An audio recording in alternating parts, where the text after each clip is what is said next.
అది వాళ్ళకి సగం తెలుసు, సగం తెలియదు. మరి ఈయన గారికి బైబిల్లో ఉన్న మర్మముల యొక్క మర్మము బయలుపరచబడిన బాగా పాస్టర్ గారికి తెలుసు. మిమ్మల్ని ఆ చర్చికి వెళ్ళారు, ఈ చర్చికి వెళ్ళారని అడిగారు కదా. మీరందరూ ఎక్కడికి వెళ్ళినా అందరూ ఒకటే, చిన్న చిన్న మార్పులతో అందరూ ఒక్కటే. కానీ మీలో ఎవరికి కూడా పరలోక రాజ్యం దొరకదు. నా మాట అర్థమైందా? ఏది ఆయన చర్చికి రాకపోయినా చనిపోయాడే, ఆయనకి ఎట్లయితే పరలోకం రాదో అట్లాగే మీలో ప్రార్థనకి వెళ్ళిన వాళ్ళు కూడా పరలోకం రాదు. ఎందుకని? అసలు యేసుక్రీస్తు అంటే తెలియదుగా. ఏమా ఇప్పుడు ఈ ఊళ్ళోకి రావాలంటే ఊళ్ళ పేర్లన్నీ తెలిస్తే సరిపోద్దా?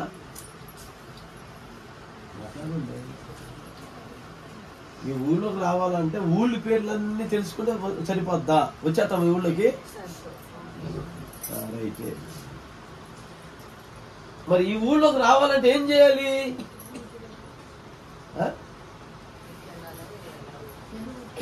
చెప్పండి.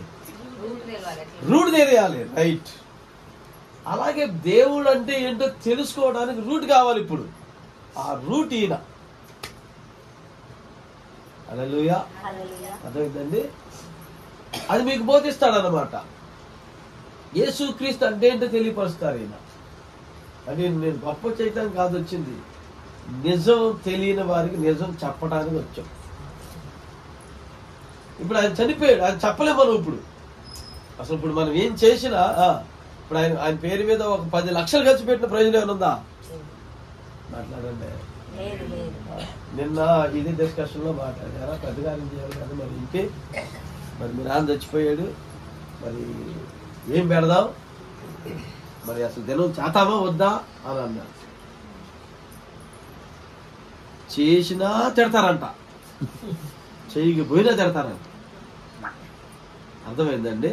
చేసినా తిడతారు, చేయకపోయినా తిడతారు. కనుక ఏదో ఒకటి చేసి తిట్లు తింటమే. అర్థం కాలేదా? ఇప్పుడు అతని పేరు మీద మీరు 11వ రోజున ఏం చేసినా తృప్తి కోసం చేసుకోవటమే తప్ప ఆ వ్యక్తికి ఏమైనా ఉపయోగం ఉందా? అతను బ్రతికుండగానే అతనికి యేసుక్రీస్తుని గురించి తెలుసుకుంటే ఏదైనా ఉపయోగం ఉండేది. ఎందుకని? యేసయ్య చెప్పాడు, ఒకడు లోకమంతా సంపాదించుకుని తన ప్రాణాన్ని పోగొట్టుకుంటే అతనికి ఏంటి ప్రయోజనం అని యేసయ్య అడిగాడు. ప్రశ్న బాగుంది కదా. ఒకడు లోకమంతా సంపాదించాడు. అలెగ్జాండర్ అని ఒక గొప్ప మరి ప్రపంచ విజేత ఉన్నాడు. ఆయన పేరు ప్రపంచ విజేత. అంటే పూర్తిగా జయించలేకపోయాడు, కానీ ఆయన ఆ టైటిల్ పెట్టేసుకున్నాడు, ప్రపంచ విజేత. ఎందుకంటే అన్ని దేశాలను జయించుకుని వచ్చేసాడంట. చివరికి మన భారతదేశం సరిహద్దుల్లోకి వచ్చి చచ్చిపోయాడు బాబు. అయితే చనిపోయిన తర్వాత తన సైన్యాధిపతులతో చెప్పించాడంట, మన దేశాన్ని నన్ను తీసుకెళ్లేటప్పుడు పెట్టెలో పెట్టండి, పెట్టెలో పెట్టేటప్పుడు ఆ పెట్టికి 2 కన్నలు పెట్టండి అన్నారు. ఎందుకనంటే ఒక చెయ్యి లెఫ్ట్కి, ఒక చెయ్యి రైట్కి ఉండేటట్టు సాచి నా చేతులు ఇలా కనపడాలన్నాడు.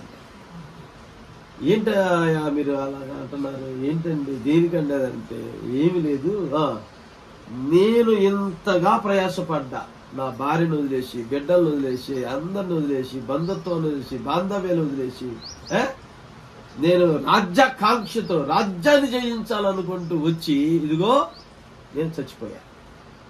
ఇప్పుడు నేను ఇన్ని సంపాదించా, ధనం సంపాదించా, ఐశ్వర్యం సంపాదించా, బంగారం వెండిలు సంపాదించా, పేరు ప్రఖ్యాతులు సంపాదించా, కానీ నేను చనిపోతున్నా. ఈ చనిపోతున్నప్పుడు నేను సంపాదించినటువంటిది ఏది కూడా నాతో రాట్లా అనేది నేను ఇప్పుడు తెలుసుకున్నా. నేను దీనికి బదులుగా నేను దేవుడిని కోసం ఎదిగితే దానివల్ల నాకు ప్రయోజనం దొరికేది.